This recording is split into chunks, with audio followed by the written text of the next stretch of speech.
Oke guys, selamat pagi. Perkenalkan, saya Randy. Jadi di konten ini saya akan sedikit share-share mengenai Kia Visto ya. Ini unitnya saya Kia Visto. Jadi saya ini memang kondisinya baru dapat. Kondisinya memang seperti ini.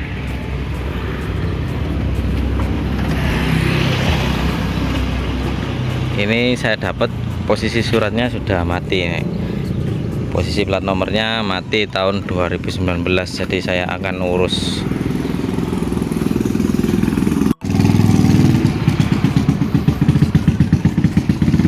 Untuk pengurusannya kemungkinan biayanya memang besar ya. Jadi ini konten saya ini bukan untuk ya sedikit, rencana saya mau bikin konten-konten mengenai Kia Visto, Hyundai Atos, karena masih jarang ya dari teman-teman ada yang bikin konten seperti ini. Jadi kondisi ini mobilnya seperti ini. Ini ada sedikit pesok, kemungkinan ini ribbon nih.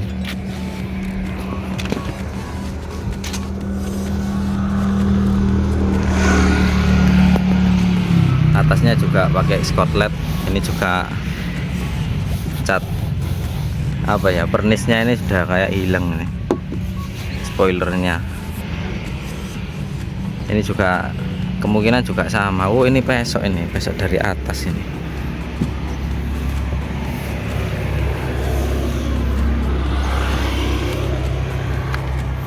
Ya, kurang lebih nih kondisinya seperti ini. Kita coba lihat engine-nya dulu ya.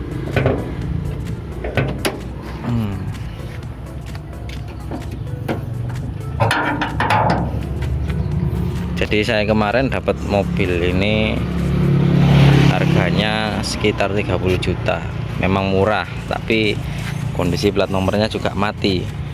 Platnya juga Sidoarjo. Saya di daerah Surabaya. Kondisinya plat nomor mati dan atas namanya juga, waduh, kondisinya banyak tikusnya ini kelihatannya. Nah, ada bekas-bekas kotoran tikus.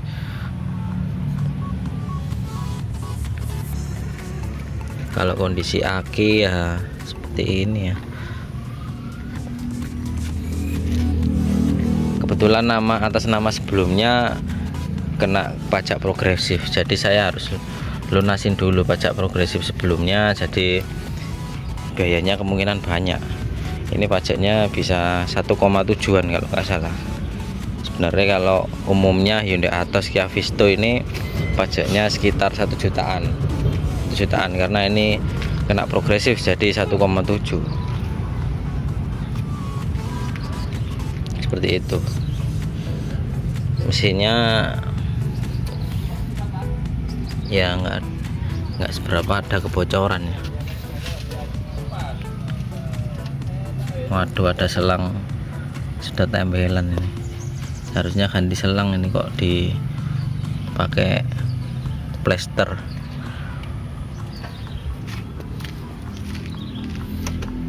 Jadi waktu kemarin saya dapat memang pakai air, jadi langsung saya ganti radiatornya pakai coolant. Ini aja sudah kotor lagi loh.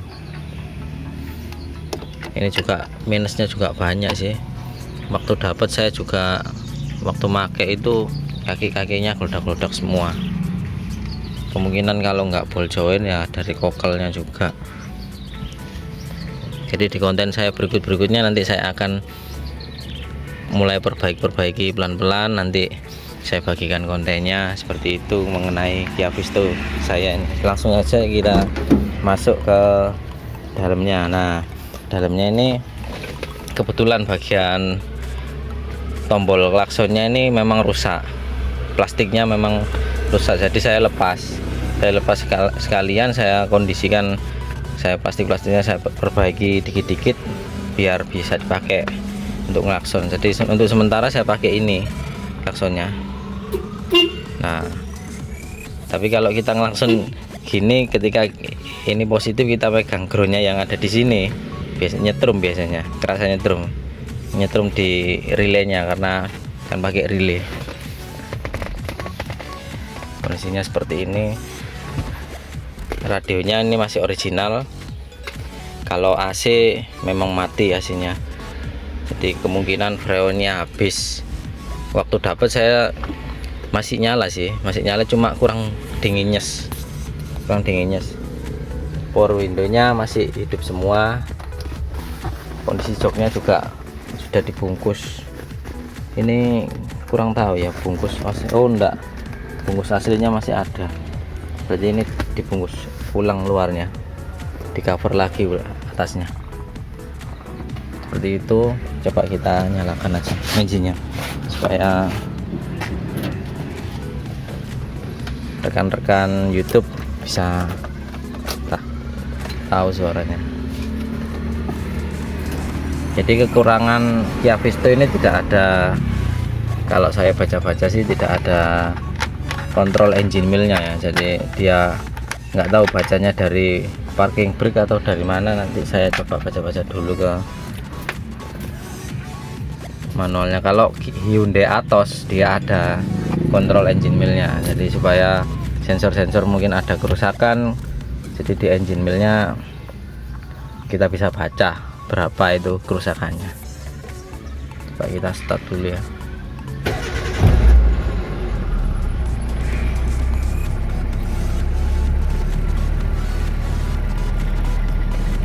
Ini sudah ada untuk pemanas kaca belakang, nggak tahu fungsi atau enggak. Biasanya kalau mobil lama ini memang udah nggak fungsi.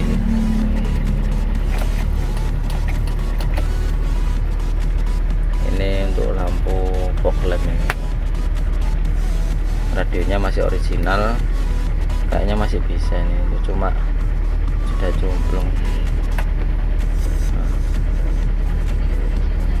Media, Anda bisa bergabung nanti dalam program suara ini yang akan kami hadirkan pada. Ini masih pakai kaset ya, jadi kalau beli di marketplace kita bisa dapat kaset yang putaran zaman dulu, nanti keluarnya pakai kabel AUX. Jadi kan ini enggak ada colokan kabel AUX-nya, jadi kita beli kaset itu dimasukkan, nanti ada kabel AUX-nya, bisa di play seperti itu. Setahu saya sih gitu, kayak pernah lihat di mobilnya teman-teman. Ini bawaan saya sendiri nih, supaya saya tahu kalau misalnya dinamo alternatornya nggak ngisi, jadi kan pasti voltasenya akan turun. Kita jalan beberapa menit kok voltasenya nggak naik-naik ya pasti. Nah ini 14,2 paling nggak segitu. Hal AC nya nggak dingin ya, cuma blower aja. Ini juga ada kekurangan juga, ini pompa power steeringnya loh bunyi. Kurang tahu juga saya ini dari mananya.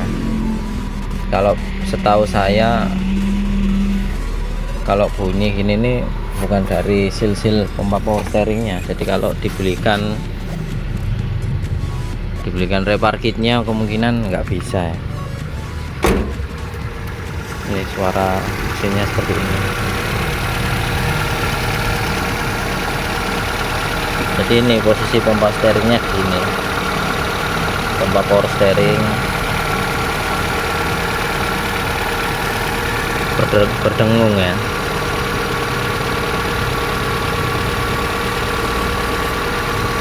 Kemungkinan pompanya, jadi ketriknya itu kan mungkin mulai rusak atau gimana ya. Saya dapatnya dulu juga nggak seberapa, tapi kok tiba-tiba beberapa minggu kok jadi gitu. Di mobil ini memang nggak pernah saya pakai rekan-rekan, karena plat nomornya juga mati, jadi saya juga takut lah di jalan nanti dikira pemalsuan. Ini kan sudah diganti sama owner sebelumnya 2025,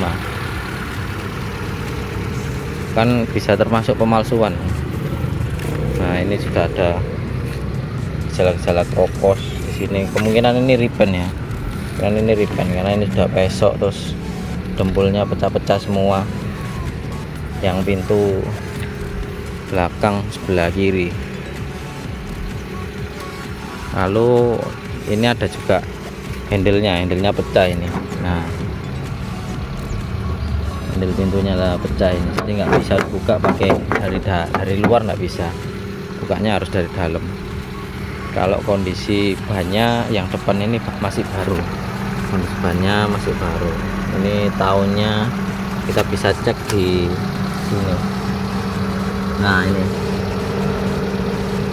ini terbalik ya, tahun 2022 kita baca di belakangnya, tahun 2022. Ini masih baru lah, sekarang 2023. Kalau yang belakang ini udah agak pecah-pecah. Nah, udah jelek ini. Sebenarnya bahaya ya, tapi cuma kan memang saya nggak pakai terlalu jauh. Nah ini 2013 tahunnya. Kapan hari saya kok pernah dengar di belakang ini ada gelodakan waktu saya bawa pulang. Kalau saya dilihat-lihat di channelnya teman-teman dari ini,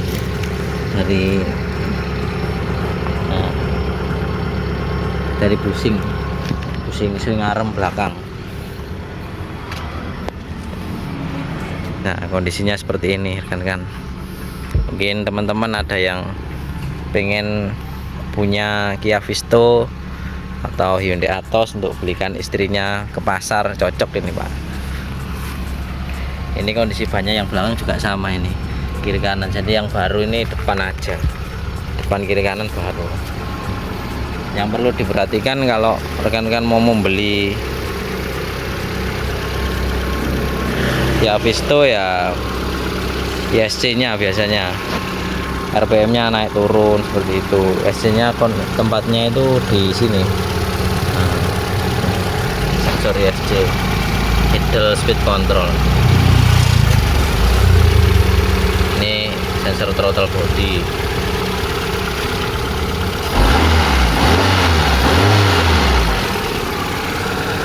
Oh, oli powernya berkurang. Oh, olinya kurang. Oh, kurang nih. Makanya kok bunyi. Kalau diterus-terusin ini bisa ketrik pompa power steeringnya bisa beset gitu. Bisa aus.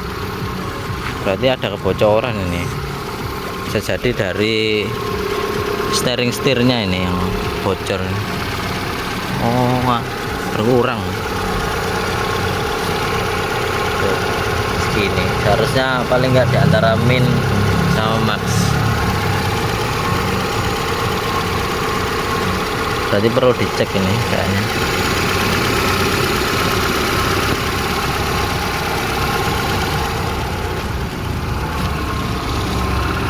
Untuk keropos-keroposnya ya ini jangan, keroposnya ada ini satu. Nah, keropos-keroposnya bodi. Terus kalau yang di pintu sini memang biasanya kalau repaint ya seperti ini, dempulannya sering cepat pecah. Kalau originalnya biasanya enggak.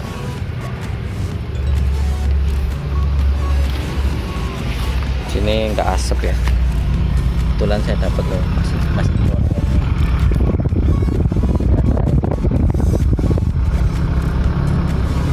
kebetulan enggak asap. Oke, sekian dulu rekan-rekan konten saya hari ini mengenai, ya bukan review ya, saya sendiri bukan reviewer juga, reviewer handal juga. Saya ingin membagikan aja, saya lagi dapat mobil Kia Visto untuk saya sendiri. Kenapa saya pemilihannya Kia Visto? Sebenarnya saya ada pemilihan Kia Visto dan Hyundai Atos, namun kalau Hyundai Atos harganya juga masih tinggi.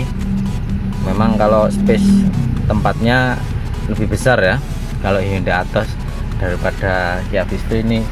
Kia Visto kan belakangnya agak miring ke dalam kan, bagian kaca belakangnya, bagian bagasi jadi agak sempit untuk bagasinya. Jadi memang Hyundai Atos lebih besar, tapi saya juga menyesuaikan dananya. Itu pun saya dapatnya cari yang mati juga. Karena apa? Karena saya nggak benar-benar langsung saya pakai. Saya pengennya coba dulu beberapa bulan, kira-kira serep nggak sama mobil ini, karena kalau dilihat di review-review YouTube ya, channel-channel rekan-rekan yang lain kok banyak kekurangannya, tapi sebanyak apapun kekurangannya masih bisa saya atasi. Karena dulu saya sebelum pakai ini saya pakai Daihatsu Classy, jadi mobilnya itu lebih klasik lagi, lebih lama lagi mobilnya lebih lawas, jadi perbaikannya juga lebih banyak. Seharusnya bisa lah saya atasi, mungkin untuk perbaikannya ringan-ringan saya masih bisa. Mungkin itu aja rekan-rekan untuk konten saya hari ini.